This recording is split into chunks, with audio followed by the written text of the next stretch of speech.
Assalomu alaykum kanalimiz a'zolari. Yana bir navbatdagi mebelimizni ustunovka jarayonini tugatdik.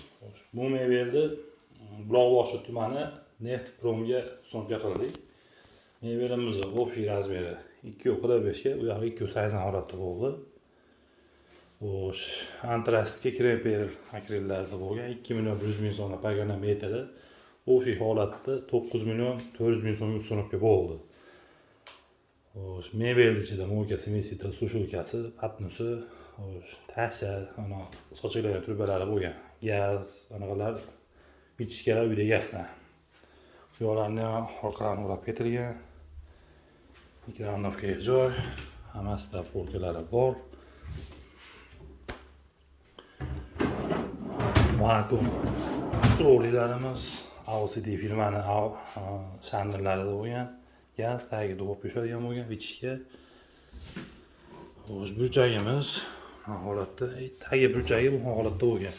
Bu yog'idan foydalansa bo'ladi. Soyuz firmani stolishnicasi o'zi yozib qo'ygan oladi. Stolishnisalar tagiga qaysi firma qayerdikiligi.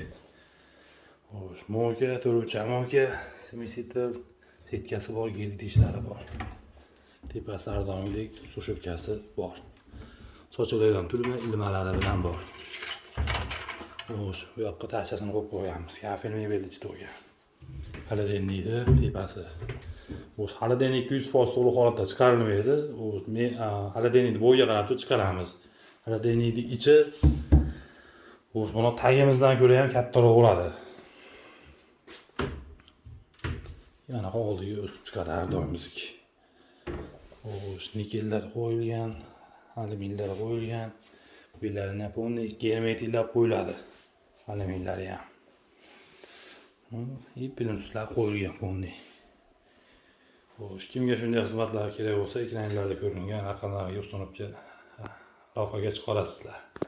Xo'sh, ularni gazni, mo'kani ustunovkasi emas, biz tayyorlab ochib ketamiz. Mana ulab bo'lsa bo'ldi. Santeniga kelib ulab berish kerak bo'ladi.